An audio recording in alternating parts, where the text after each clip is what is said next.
നമസ്കാരം. സുവാണിയിലേക്ക് എല്ലാവർക്കും സ്വാഗതം. വളരെ വ്യത്യസ്തമായിട്ടുള്ള വിവിധങ്ങളായ ഇന്ത്യയിലെ ആത്മീയതയുമായി ബന്ധപ്പെടുത്തിയിട്ടുള്ള വിഷയങ്ങളാണ് നമ്മൾ ഈ ചാനലിലൂടെ സമൂഹത്തിലേക്ക് ചർച്ചയ്ക്ക് വയ്ക്കുന്നത്. ഇപ്പോൾ ഉത്സവങ്ങളുടെ ഒരു കാലമാണ്. ഉത്സവങ്ങളുടെ ദേവതാ സമ്പ്രദായം എന്താണ് എന്നുള്ളതിനെക്കുറിച്ചാണ് നമ്മൾ ചിന്തിക്കുന്നത്. ദൈവം എന്ന് പറയുന്നത് വേറെയാണ്, കുറച്ച് വ്യത്യസ്തമാണ്. ഈശ്വരൻ വ്യത്യസ്തമാണ്, ദേവതാ സമ്പ്രദായം വ്യത്യസ്തമാണ്. നമ്മൾ കഴിഞ്ഞ പല വീഡിയോകളിലും ഇതുപോലത്തെ പല വീഡിയോകളിലും ചെയ്തിട്ടുള്ളതാണ്. ദേവതാ സമ്പ്രദായത്തിൽ തന്നെ 3-4 തരത്തിലുള്ള ദേവതകളുണ്ട്. ഒന്ന് കുടുംബദേവത അല്ലെങ്കിൽ കുലദേവത. ഓരോ കുടുംബത്തിനും ആ കുടുംബത്തിൻ്റേതായിട്ടുള്ള ഒരു ദേവതാ സമ്പ്രദായവും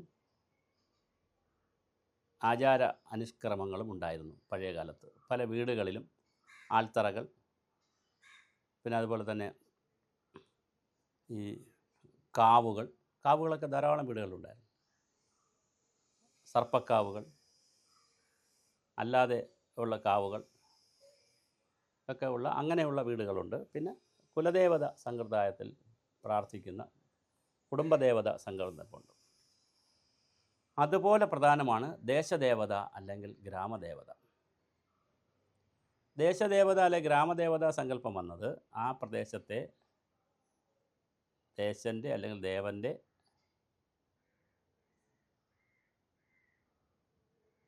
പ്രീതി കൊണ്ട്, ചൈതന്യം കൊണ്ട് ആ പ്രദേശത്തിനാകെ നന്മ കിട്ടണം. അപ്പോൾ ആ പ്രദേശത്തിൻ്റെ ഒരു രക്ഷകൻ അവിടെ പ്രകൃതി ദുരന്തങ്ങൾ ഒഴിവാക്കി മറ്റ് മനുഷ്യൻ്റെ നന്മയ്ക്ക് വേണ്ടിയിട്ട് ആ പ്രദേശത്തിൻ്റെ ഒരു ദേവൻ അല്ലെങ്കിൽ ദേവി അല്ലെങ്കിൽ ദേവത ആയിട്ടാണ് ദേശദേവത സമ്പ്രദായം വന്നിരിക്കുന്നത്. അത് ഗ്രാമദേവതയെന്നും പറയാറുണ്ട്. പിന്നെ ഭാവങ്ങളുള്ള ദേവതാ സമ്പ്രദായങ്ങളുണ്ട്. പിന്നെ അവതാരങ്ങളുടെ ദേവതാ സമ്പ്രദായമുണ്ട്.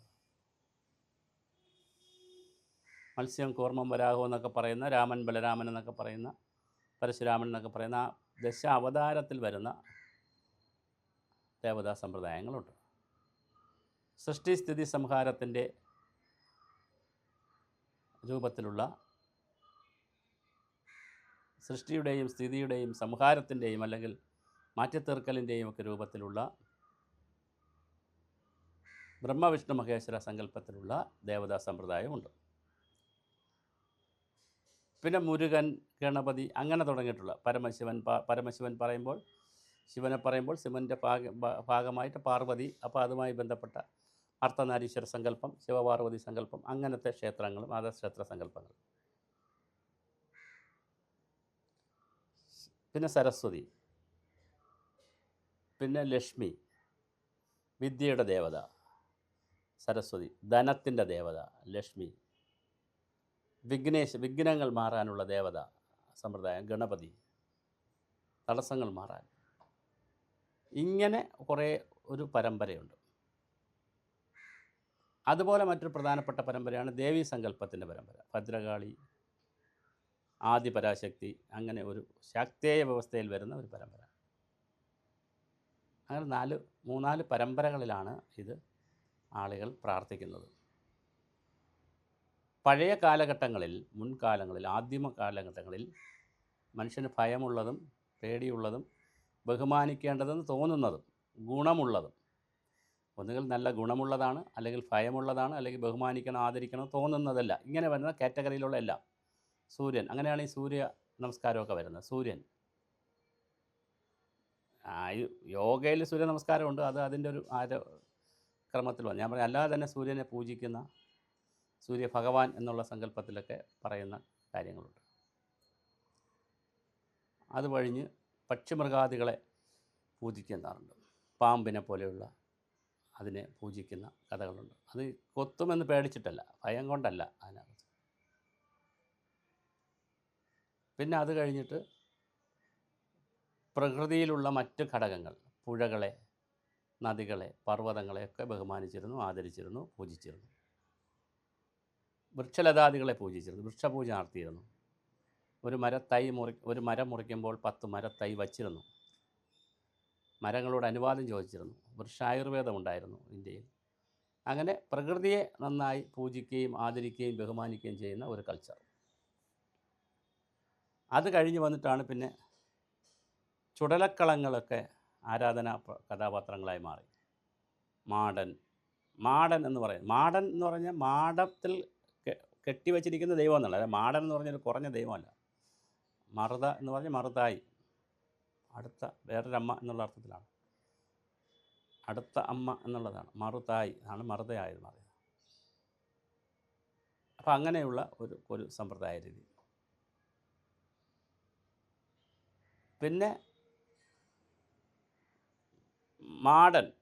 മാടൻ കോവിൽ എന്ന് പറയുന്ന സംവിധാനങ്ങളുമുണ്ട്. അത് മറ്റൊരു തമിഴ്നാട്ടിലൊക്കെ ചേർന്നിട്ടുള്ള അയ്യനാർ എന്ന് പറയുന്ന ഒരു വിഭാഗം ആരാധനാക്രമങ്ങൾ. അഗസ്ത്യമുനിയുടെ പരമ്പരയിൽ വരുന്ന ആരാധനാക്രമം. ശാസ്താവ് തന്നെ പലതരത്തിലുണ്ട്. ശാസിക്കുന്നവൻ ശാസ്താവെന്നാണ്, പലതരത്തിലുണ്ട്. ഇങ്ങനെ പല ശ്രേണിയിൽ, പല വിഭാഗത്തിൽ, പല രൂപത്തിൽ, പല ഭാവത്തിൽ. ഇപ്പോൾ ശബരിമല അയ്യപ്പനെടുത്താൽ നൈഷ്ഠിക ബ്രഹ്മചാരിയുടെ രൂപത്തിലിരിക്കുന്ന പട്ടാസനത്തിലിരിക്കുന്ന യോഗാസനത്തിലിരിക്കുന്ന ഒരു വിഗ്രഹമായിട്ടാണ് കണക്കാക്കിയിരിക്കുന്നത്.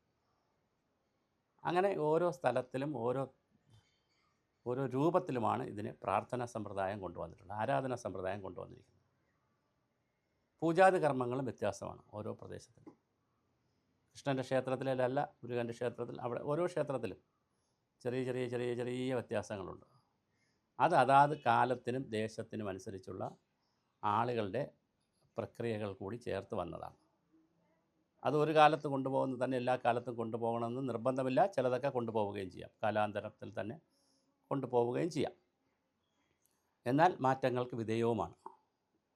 ഒരുപക്ഷെ ഹിന്ദുമതമായിരിക്കാം ഏറ്റവും കൂടുതൽ മാറ്റങ്ങൾക്ക് വിധേയമായിട്ടുള്ള ഒരു മതം. പരിഷ്കരിക്കപ്പെട്ട്, പഴയ കാലത്ത് മനുഷ്യബലി ഉണ്ടായിരുന്നു, പിന്നെ അത് മൃഗബലിയായി മാറി, പിന്നെ അത് കോഴിബലിയായി മാറി. ഇപ്പോഴും കുറേ സ്ഥലങ്ങളിൽ കോഴിബലിയുണ്ട്. പിന്നെ അത് കുമ്പളങ്ങ ബലിയായി മാറി. അപ്പോൾ മനുഷ്യൻ പുരോഗമിക്കുന്നതിനനുസരിച്ച് ദർഭയെ നിറങ്ങെ പുല്ല് എന്നൊക്കെ പറയണ കേട്ടിട്ടില്ലേ? ദർഭ വേണം, അല്ലെങ്കിൽ നിറങ്ങ കൊണ്ടൊരു ദർഭയാണ് വേണ്ടത് യഥാർത്ഥത്തിൽ. പക്ഷെ ദർഭയില്ല, നിറങ്ങ ആവാം, നിറങ്ങയില്ല, പിന്നെ സാധാ പുല്ലും ആവാമെന്നാണ്. അതുപോലെ ഇരുന്നാൽ മതി, ഒരു പുൽച്ചെടിയെങ്കിലും മതി എന്നുള്ളതാണ് സങ്കല്പമാണിതെല്ലാം. അപ്പോൾ ആ തരത്തിലുള്ള ആചാരക്രമങ്ങൾ വന്നു, അനുഷ്ഠാനക്രമങ്ങൾ വന്നു, വിശ്വാസക്രമങ്ങൾ വന്നു. അപ്പോൾ എന്താണ് ഇതിനകത്തുള്ള വിശ്വാസം? പ്രപഞ്ചത്തിലെ ശക്തികളെ, അല്ലെങ്കിൽ പ്രപഞ്ചത്തിലെ ഊർജത്തെ ഒരു പ്രത്യേക വിഗ്രഹത്തിൽ കൊണ്ടുവന്ന് അതിനൊരു ഭാവം കൊടുത്തുകൊണ്ട് അതിനെ പൂജിക്കുന്നു. ഇതാണ് എൻ്റെ സങ്കല്പം. എന്തിനു വേണ്ടി? നമ്മുടെ മനുഷ്യൻ്റെ മനസ്സിൻ്റെ ശക്തി കൂട്ടുന്നതിനും, ഊർജം കൂട്ടുന്നതിനും, നന്മ കൂട്ടുന്നതിനും, സ്നേഹം കൂട്ടുന്നതിനും, ബഹുമാനം കൂട്ടുന്നതിനും, ആദരവ് കൂട്ടുന്നതിനുമൊക്കെ നമുക്കൊരു ശക്തി പ്രാപിക്കാനാണ്. മാനസികമായി ശക്തി പ്രാപിച്ച് അതിലൂടെ ശാരീരിക ശക്തി പ്രാപിച്ച് ബലവാനായി പോകാനാണ്. അധർമ്മമുണ്ടെങ്കിൽ യുദ്ധം തന്നെയാണ് ഹിന്ദു സമ്പ്രദായത്തിൻ്റെ മുഖമുദ്ര. തൈര് സാധവും കഴിച്ച് മിണ്ടാതിരിക്കലല്ല. നാഗാ സന്യാസിമാരുണ്ടായിരുന്നു ചൈന ബോർഡറിൽ. ചൈനയും ഇന്ത്യയുമായിട്ടുള്ള യുദ്ധസമയത്തൊക്കെ ലക്ഷക്കണക്കിന് നാഗാ സന്യാസിമാരുണ്ട്. അവർ ആയുധമെടുത്ത് തന്നെ പോരാടും. ഇന്ന് ഇന്ത്യൻ മിലിറ്ററിക്ക് സമാന്തരമായി, അല്ലെങ്കിൽ ഇന്ത്യൻ മിലിറ്ററിയേക്കാൾ അംഗങ്ങൾ നാഗാ സന്യാസിമാരുണ്ട്. ജുനാഗാഡകളും നാഗാ സന്യാസിമാരുമായിട്ട് ഇന്ത്യൻ മിലിറ്ററിയേക്കാൾ ആളുകളുണ്ട്. അവർക്ക് അതിൽ നല്ല ആയോധന കല പഠിച്ചിട്ടുള്ള ഏത് എതിരാളിയോടും, ഇപ്പം മിസൈൽ അയക്കാൻ അറിയില്ലായിരിക്കാം, അല്ലെങ്കിൽ ഡ്രോൺ അയക്കാൻ അറിയില്ലായിരിക്കാം, പക്ഷേ ഏതൊരു സംവിധാനത്തോടും ഫൈറ്റ് ചെയ്യാൻ കഴിയുന്ന വലിയ സന്യാസിമാരുടെ ഒരു പരമ്പര തന്നെ ഭാരതത്തിലുണ്ട്. നാഗാ സന്യാസിമാരുടെ പേരിൽ അവരാരും അടിക്കാനോ ഉപദ്രവിക്കാനോ ഒന്നും പോകുന്നവരല്ല. പക്ഷേ രാജ്യധർമ്മത്തിൻ്റെ പ്രശ്നങ്ങൾ വന്നാൽ അതിലിടപെടാൻ, സധൈര്യം ഇടപെടാൻ കഴിയുന്ന വലിയൊരു സംഘവും ഇന്ത്യയിലുണ്ട് എന്ന് സാന്ദർഭ്യമായി ഞാൻ പറഞ്ഞു എന്നേ ഉള്ളൂ. അല്ലാതെ ഇങ്ങനെ ഒരു സംഘത്തെ തയ്യാറാക്കി വെച്ച് നാട്ടുകാരെ അടിക്കാനായിട്ട് സംഘത്തെ തയ്യാറാക്കി വെച്ചിരിക്കുന്നു എന്നല്ല പറഞ്ഞു. അപ്പോൾ ഈ തരത്തിൽ വളരെ രസകരമായിട്ടുള്ള വളരെ കൗതുകകരമായിട്ടുള്ള ഒരു ലാൻഡാണ് ഭാരതം, ഒരു ഭൂപ്രദേശമാണ്. അപ്പോൾ ഈ ഭൂപ്രദേശത്ത് ജനങ്ങൾ ഞാനീ പറഞ്ഞ വൈവിധ്യമാർന്ന ആരാധനാ സമ്പ്രദായവും വൈവിധ്യമാർന്ന ദേവതാ സമ്പ്രദായത്തിലൂടെയാണ് നമ്മൾ പോകുന്നത്. ദൈവം സാർവലൗകികമായി എല്ലായിടത്തുമുള്ള തൂണിലും തുരുമ്പിലും സകലത്തിലുമുള്ള ഒരു സങ്കല്പമായിട്ടാണ് ദൈവം വരും. ദേവതാ സമ്പ്രദായം ഞാൻ പറഞ്ഞതുപോലെ ഓരോ ദേവതാ രീതി ഓരോ കാലത്തിനനുസരിച്ച് ഓരോ സ്ഥലത്തിനനുസരിച്ച് രൂപങ്ങൾക്കനുസരിച്ച് ഭാവങ്ങൾക്കനുസരിച്ച് ദേവതാ സമ്പ്രദായം മാറിക്കൊണ്ടേയിരിക്കും. ഒരു ദേവത തന്നെ പല രൂപത്തിൽ പല പേരുകളിൽ അറിയപ്പെടും. അത് മനുഷ്യൻ്റെ സ്വത്വബോധം ഇങ്ങനെ കിടക്കുന്നത് കൊണ്ടും മനുഷ്യൻ്റെ വർഗ്ഗബോധവും സ്വത്വബോധവും ഇങ്ങനെ വേർപിരിഞ്ഞ് കെട്ടിപിരിഞ്ഞ് കിടക്കുന്നത് കൊണ്ട് സ്വാഭാവികമായിട്ട് വ്യത്യസ്തമായി തന്നെ വന്നുകൊണ്ടിരിക്കും. അതിൽ തെറ്റുമില്ല. ആ വൈവിധ്യത്തിൽ വന്നോട്ടെ. ഒറ്റ ലക്ഷ്യമാണല്ലോ. കാറിൽ കയറിയാലും ബസ്സിൽ കയറിയാലും ഓട്ടോയിൽ കയറിയാലും ഫ്ലൈറ്റിൽ കയറിയാലും ട്രെയിനിൽ കയറിയാലും എല്ലാവരും ചെല്ലുന്നത് ഒരു ലക്ഷ്യത്തിലേക്കല്ലേ, ഒരു സ്ഥലത്തേക്കല്ലേ. വ്യത്യസ്ത വഴികളിലൂടെ സഞ്ചരിക്കുന്നു എന്നുള്ളതല്ലോ. ബൊഫേ സിസ്റ്റം പോലെ ബൊഫയിൽ വച്ചിരിക്കുന്നത് ഇഷ്ടമുള്ളതെടുത്ത് കഴിക്കുന്നു എന്നുള്ളതല്ലേ ഉള്ളൂ. ഇതെല്ലാവരും എല്ലായിടത്തും കഴിക്കണമെന്ന് നിർബന്ധം പറയേണ്ട കാര്യമില്ല. വൈവിധ്യമുള്ളിടത്ത്, വൈവിധ്യമില്ലാത്തടത്ത് അതിനെക്കുറിച്ച് ചിന്തിക്കേണ്ട. അപ്പോൾ വൈവിധ്യമുള്ളിടത്ത് അതിൻ്റെ ഒരു സൗന്ദര്യമുണ്ട്. ഇഷ്ടമുള്ളത് എടുത്താൽ മതി, ഇഷ്ടമുള്ളത് എടുക്കാതിരിക്കാം, ഒന്നും എടുക്കാതിരിക്കാം. ഒരെണ്ണവും എടുക്കാതിരിക്കാം, ഭക്ഷണം കഴിക്കാതിരിക്കാം, ഇഷ്ടമുള്ള ഭക്ഷണങ്ങൾ മാത്രം കഴിക്കാം, ഇഷ്ടമുള്ളവയുടെ കോമ്പിനേഷൻ കഴിക്കാം, എല്ലാം കഴിക്കുകയും ചെയ്യാം. ആലോചിച്ച് നോക്കൂ, എത്ര മനോഹരമാണ്. കഴിക്കാതിരിക്കാം ഒരു കണ്ടീഷൻ, ഒരൈറ്റം മാത്രം കഴിക്കാം അടുത്ത കണ്ടീഷൻ, കോമ്പിനേഷൻ കഴിക്കാം, 1 2 ഐറ്റം, 2 3 4 5 അല്ലെങ്കിൽ 1 5 ഇങ്ങനെ വച്ചിരിക്കുന്ന ഐറ്റങ്ങളുടെ കോമ്പിനേഷൻ അനുസരിച്ച് എടുത്ത് ഇഷ്ടമുള്ള കോമ്പിനേഷനിൽ കഴിക്കാം, ഇഷ്ടമുള്ള പ്രപ്പോർഷനിൽ കഴിക്കാം, എല്ലാം കുറേ ചേർത്ത് ടേസ്റ്റ് ചെയ്യാം. എത്ര വൈവിധ്യമാണ്, എത്ര മനോഹരമാണ്. അപ്പോൾ അത്രയും വൈവിധ്യത്തിലുള്ള അവരവർക്ക് ഇഷ്ടപ്പെടുന്ന രീതിയിൽ, അവരവർക്ക് മനസ്സിലാകുന്ന രീതിയിൽ, മനസ്സിലാകുന്ന ഭാഷയിൽ, മനസ്സിലാകുന്ന രീതിയിൽ, മനസ്സിലാകുന്ന ഭാവത്തിൽ പ്രകൃതിയെ ആരാധിക്കാനും മനുഷ്യർക്ക് ദൈവത്തെ കാണുവാനും ആരാധിക്കുവാനും ഉള്ള ഒരു സ്വാതന്ത്ര്യം കൊടുത്തിട്ടുള്ള വളരെ മനോഹരമായിട്ടുള്ള ഒരു സമ്പ്രദായത്തിൻ്റെ ആണ് ഇന്ത്യയിലുള്ളത്. ആ സമ്പ്രദായത്തിൻ്റെ വൈവിധ്യമാണ് അതിൻ്റെ മൂലാധാരം. ആ വൈവിധ്യം ഞാൻ ഈ പറഞ്ഞതുപോലെ ആദിവാസിക്ക് ഉള്ള രൂപം ആദിവാസിക്കും, അതേസമയം മറ്റുള്ള ഓരോരുത്തർക്ക് ഇഷ്ടമുള്ളത് എടുക്കാം. ഒന്നും റെസ്ട്രിക്റ്റ് ചെയ്ത് വെച്ചിട്ടില്ല. അങ്ങനെ റെസ്ട്രിക്റ്റ് ചെയ്തിട്ടില്ല മാത്രമല്ല, ഓരോരുത്തരുടെ പേരിൽ ഇങ്ങനെ വെച്ചിട്ടില്ല. ആദിവാസി മുരുകൻ അല്ലെങ്കിൽ ബ്രാഹ്മണ മുരുകൻ അങ്ങനെ വെച്ചിട്ടില്ല. മുരുകൻ ഒന്നേ ഉള്ളൂ. അത് ആദിവാസിക്കും എടുക്കാം, ബ്രാഹ്മണനും എടുക്കാം. അപ്പോൾ നമുക്ക് മനസ്സിലാകുന്ന രൂപത്തിൽ, നമുക്ക് മനസ്സിലാകുന്ന ഭാവത്തിൽ, മനസ്സിലാകുന്ന ഭാഷയിൽ, മനസ്സിലാകുന്ന രീതിയിൽ നമ്മൾ എന്ത് ചെയ്യും? ഓരോ സമ്പ്രദായങ്ങളെ നമ്മളെടുത്ത് ആ സമ്പ്രദായത്തിനനുസരിച്ച് ചില രീതിശാസ്ത്രങ്ങളുണ്ടാക്കി, ആ രീതിശാസ്ത്രങ്ങൾക്കനുസരിച്ചുള്ള ചില ആരാധനാക്രമങ്ങളുണ്ടാക്കി, ചില പൂജാതിക്രമങ്ങളുണ്ടാക്കി മനുഷ്യർ പൂജിക്കും, ആചരിക്കും. ഇതാണ് വന്നുകൊണ്ടിരിക്കുന്ന സമ്പ്രദായം. അതിന് ഓരോരുത്തരുടെ ഇതുമായി ബന്ധപ്പെട്ട ജ്ഞാനവും കഴിവും അറിവും ഇതിൽ പ്രയോജനപ്പെടുത്തുകയും ചെയ്യും. യോഗ സിദ്ധാന്തക്കാർ പറയുന്നത് ഇതൊന്നും അല്ലല്ലോ.